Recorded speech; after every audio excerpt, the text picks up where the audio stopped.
음악은 친구입니다. 음악은 언제 어디서든 우리와 함께합니다. 그런데 음악은 어떻게 읽는 걸까요?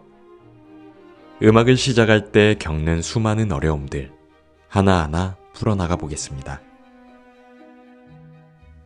악보 읽기 그렇게 어렵지 않습니다. 지금부터 함께 시작합시다.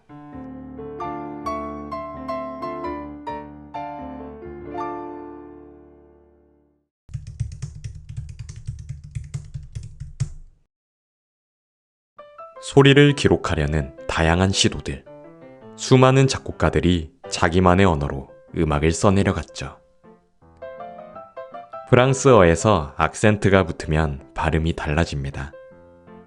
중국어에서 성조가 있으며 고유의 높낮이 패턴이 달라지면 단어의 뜻이 완전히 달라집니다.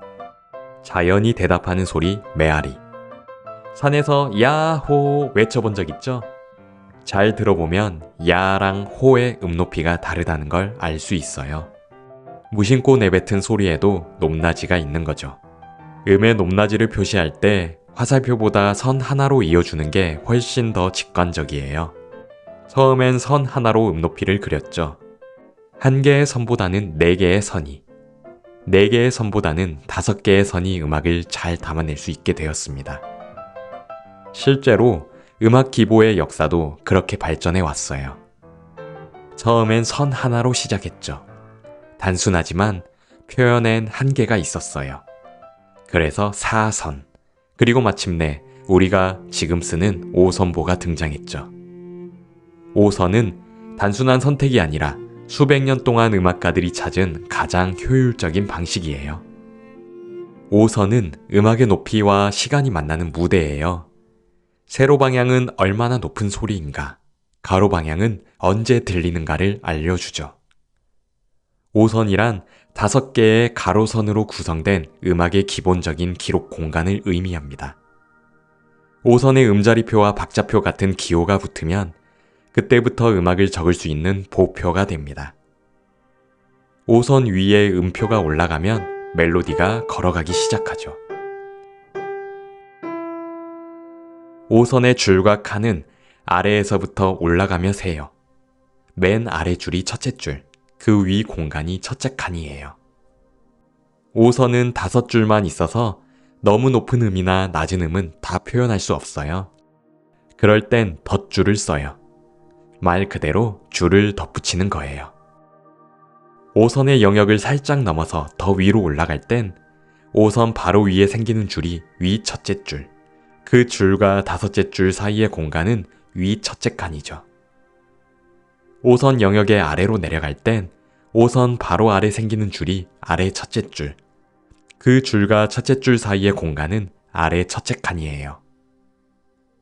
5선 범위를 벗어나면 덧줄을 살짝 적어서 그 소리를 정확히 그려주는 거예요. 덧줄은 말하자면 음악이 무대 밖까지 확장될 수 있도록 도와주는 임시 무대죠. 만약 덧줄이 계속 많아지면 어떻게 될까요? 읽는 사람도 헷갈리고 쓰는 사람도 힘들어요. 덧줄이 과도하면 해당 음역을 별도의 5선으로 표기할 수 있습니다. 이를 보표 묶음이라고 합니다. 보표 묶음은 둘 이상의 5선을 세로로 나란히 연결해서 여러 파트가 함께 연주된다는 걸 보여주는 거예요. 일단 악보는 왼쪽에서 오른쪽으로 읽습니다. 2단 이상일 경우 먼저 위의 단을 왼쪽에서 오른쪽으로 읽고 그 다음 아래 단을 읽습니다. 하지만 그 보표들이 함께 연주된다는 걸 알려주기 위해선 시각적으로 묶는 표시가 필요하죠. 2개의 보표가 곡선으로 묶여 있으면 이 곡선을 브레이스라고 합니다. 2개의 단이지만 하나의 단으로 보고 왼쪽에서 오른쪽으로 읽어요. 브레이스는 피아노 악보가 대표적이에요. 여러 개의 단이 그냥 나란히 있다면 각 단은 따로따로 연주되는 보표들이에요. 하지만 여러 개의 보표가 직각 괄호로 묶여 있다면 그걸 브라켓이라고 해요. 브라켓은 여러 성부나 악기 그룹이 함께 연주된다는 걸 보여주는 표시예요. 예를 들어 오케스트라에서 현악기 파트가 그룹으로 묶여 있거나 합창에서 소프라노, 알토, 테너, 베이스가 함께 묶여 있을 때 쓰입니다. 브레이스와 브라켓 기호를 통해 악보를 더 쉽게 읽고 연주자 간의 역할을 구분할 수 있어요. 악보를 읽기 전 꼭 이 보표들이 묶였는지를 먼저 보고 묶여 있지 않다면 따로따로 성부별로, 묶여 있다면 한 단위로 읽는다는 걸 기억하세요. 모양이 뭐든 악보의 왼쪽에서 보표들이 묶여 있다면 그건 함께 연주되는 성부들이라는 신호입니다. 그래서 먼저 왼쪽을 보고 묶여 있다면 하나의 덩어리로 읽고 따라가는 거예요. 만약 이렇게 여러 개의 보표가 쭉 아래로 길게 나열되어 있고 왼쪽에서 전부 묶여 있다면 어떻게 해야 될까요? 총보는 모든 파트를 한눈에 볼 수 있도록 만든 악보예요. 지휘자, 작곡가, 편곡자처럼 전체를 조망해야 하는 사람이 주로 사용해요. 총보는 모든 성부를 위에서 아래로 한꺼번에 보면서 왼쪽에서 오른쪽으로 따라가며 읽으면 됩니다. 도레미파솔라시, 이제는 줄과 칸 속에서 자리 잡을 차례예요. 도레미파솔라시, 이 7개의 이제 악보 위에 올려볼게요. 도레미파솔라시는 줄과 칸을 번갈아 타고 올라가는 계단처럼 움직여요. 이때 도가 어디에 있느냐에 따라 도레미파솔라시의 자리가 달라져요. 도레미파솔라시는 자리를 바꿀 수 있기 때문에 그 위치를 딱 정해주는 나침반이 필요합니다. 그건 바로 음자리표. 음자리표란 오선보에서 각 줄과 칸이 어떤 음을 나타내는지 정해주는 기호입니다. 음의 자리를 정해주는 기호는 3가지 종류가 있답니다. 높은 음자리표, 가온 음자리표, 그리고 낮은 음자리표. 다 함께 음자리표를 그려볼까요? 먼저 높은 음자리표. 높은 음자리표란 높은 음역대의 소리를 기보할 때 사용하는 음자리표입니다. 두 번째 줄에서 시작해 줄을 감싸듯 작은 원을 그리고 위로 살짝 올라갔다가 왼쪽으로 휘며 리본처럼 부드럽게 아래로 내려와 끝을 살짝 말아주면 높은 음자리표가 완성됩니다. 다음으로 가온 음자리표. 가온 음자리표란 미들 C를 기준으로 가운데 음역대를 읽기 쉽게 만든 음자리표입니다. 미들 C는 피아노 건반의 한가운데 있는 도예요. 높지도 낮지도 않은 딱 중간 소리죠. 셋째 줄을 중심으로 양쪽으로 열리는 모양을 하고 있습니다. 마지막으로 낮은 음자리표. 낮은 음역대를 기보할 때 사용하는 음자리표입니다.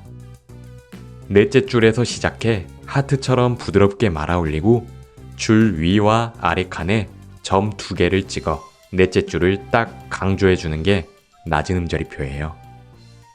높은 음자리표는 어떤 알파벳 무슨 모양을 닮았나요? 바로 G. 한글 이름으로 사. 우리가 흔히 솔이라고 부르는 음에 해당해요. 높은 음자리표는 G 음이 있는 줄을 표시하는 기호예요. 처음엔 알파벳 G처럼 생긴 모양이었는데 지금처럼 부드럽고 예쁜 곡선으로 바뀐 거예요. 그래서 영어로는 G 클래프라고 하죠. 두 번째 줄이 솔이라는 음으로 정해져요. 그 덕분에 솔을 중심으로 그 아래는 파, 미, 레, 도, 그 위는 라, 시, 도처럼 음들이 차례차례 자기 자리를 찾아가게 되는 거예요.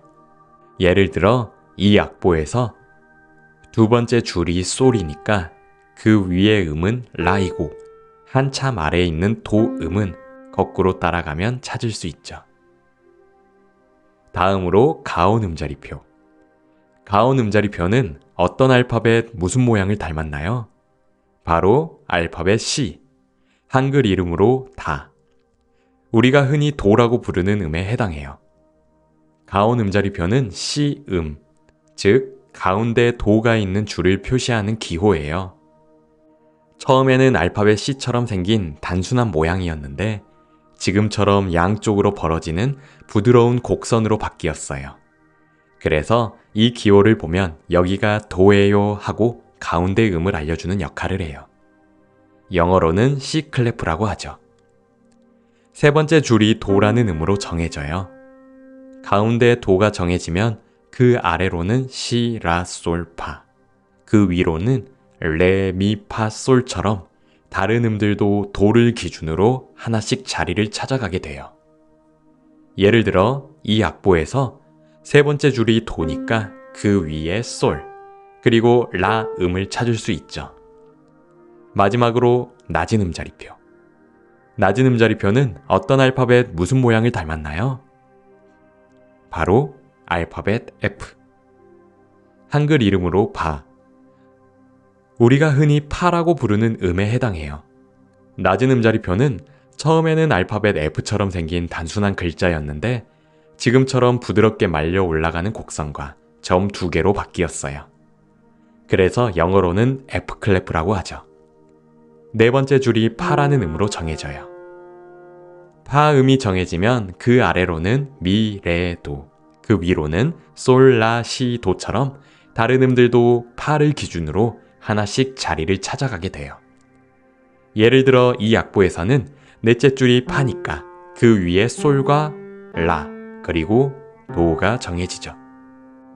즉, 음자리표는 오선 위에서 이 줄이 무슨 음인지를 정해주는 기호예요.